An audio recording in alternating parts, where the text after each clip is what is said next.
Eventually, Tama gets tired of dragging Da in his coffin. She demands that he get out and walk, but there's no response from him. The girls begin to wonder if he's even alive, but his stats screen reveals that he's just resting. Annette is ready to continue, but the cat must remind her that her name isn't Tama. Inside his coffin, Da remembers his girlfriend again and promises to find her so they can double unalive. A while later, the girls wake Da up as they have arrived at the castle town of Roth. Da is amazed by this new world, and his group goes to meet with King Thomas and Princess Charlotte. Thomas allows them to stay the night in his castle after their long journey, so the girls think he's a very generous king.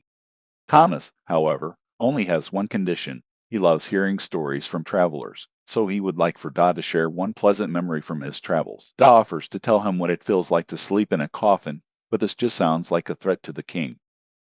The king changes his mind and instead wants their advice on something.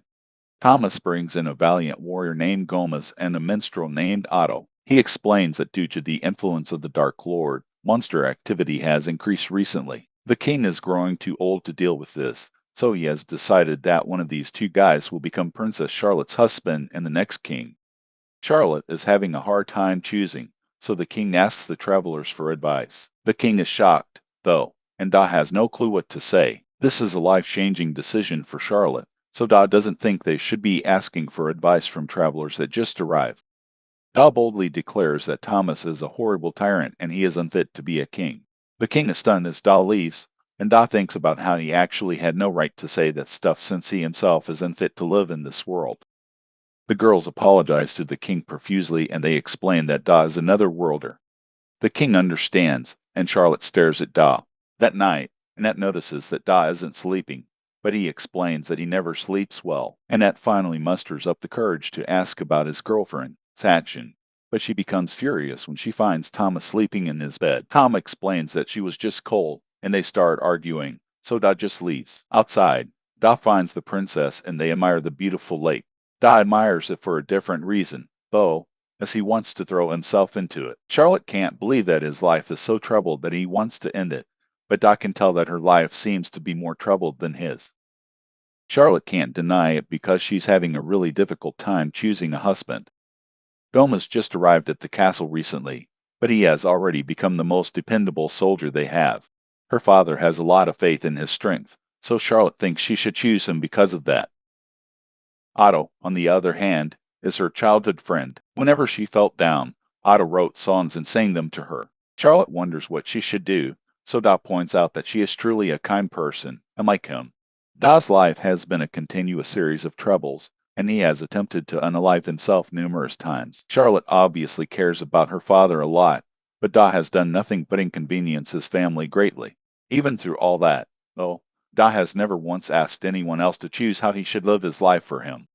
Charlotte is shocked by his statement, and he goes on to say that she should decide for herself what she will do. As he leaves, Dot tells her to ask herself what it is that she truly wants. The next day, King Thomas reveals that the princess has chosen who she wants to be her husband, and he wants the travelers to act as witnesses. Annette thinks that she will choose Gomez for the betterment of the kingdom, but Thomas thinks that Charlotte and Otto are a better match. The king instructs his daughter to stand before the man she chooses, so Charlotte steps forward.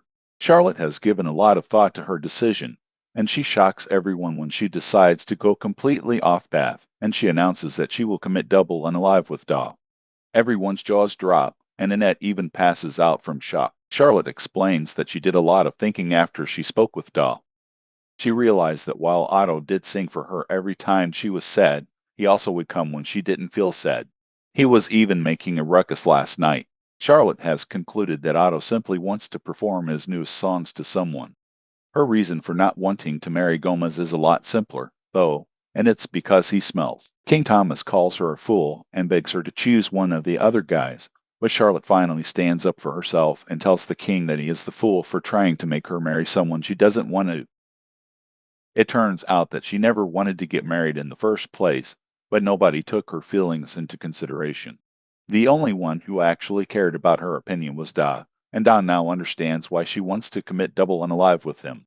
Just then, Gomez gets really angry about being told that he smells, so he makes fun of Charlotte's nose and terrifies everyone when he begins to transform. After transforming, Gomez reveals that he feels that he's a servant of the Dark Lord, and he intended to acquire the kingdom by becoming its king so he could offer it to the Dark Lord.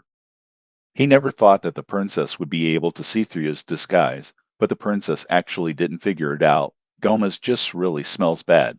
Gomez has heard enough and decides to just end everyone's lives. Tama desperately tries to wake Annette up to help fight the demon, but it's no use, so the king's guards go to attack. Gomez easily knocks them back, though, and Tama must rescue Annette from being rushed. Tama launches a counterattack and decides that if Gomez wants to play so badly, then she will play with him. Tama is only a level 14 martial artist, so Otto declares that he will assist her by singing for her. She's then shocked to see that he's a level 89 minstrel.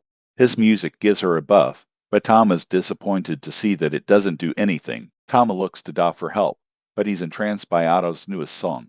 This leaves Tama to go one-on-one with the beast, and she manages to land a cat punch and a cat kick. Gomez easily pushes her back, though, and mocks her by acting like he didn't feel a single thing. Gomez announces that he will put all his power into his next attack and his iron horns will tear Tama to pieces.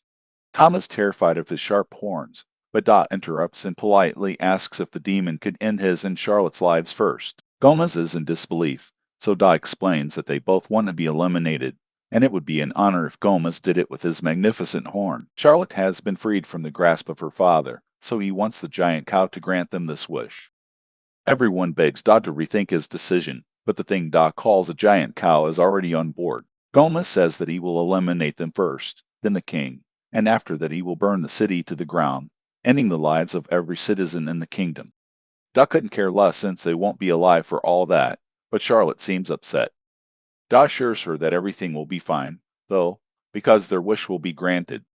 Everyone begs for the monster to stop, but it's too late as Gomez has already started charging at them.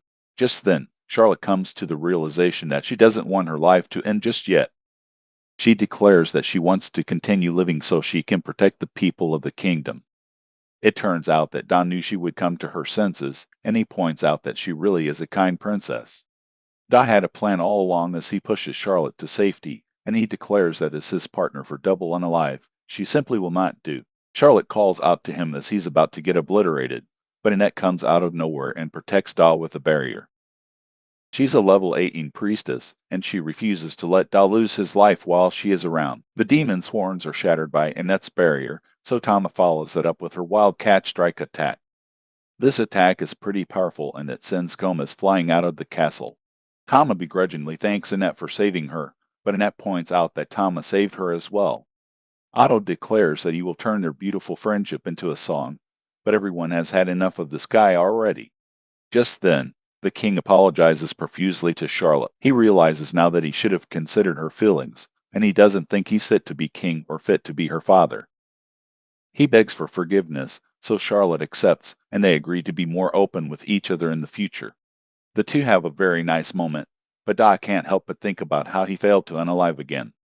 A while later, a guard urgently warns that monsters have arrived at the southern gate. We see that Charlotte is in charge now, so she sends the royal guard to exterminate the threat. Back with our group, the girls hope that Charlotte will be able to handle the pressure of ruling as the queen. Da speaks from his comfortable coffin and explains if Charlotte made the decision herself, so she will be fine. Da declares that women that are losing their life are very beautiful, but women who stand up on their own 2 feet are beautiful as well. The girls are tired of his nonsense, though, and they just wish he would walk on his own already.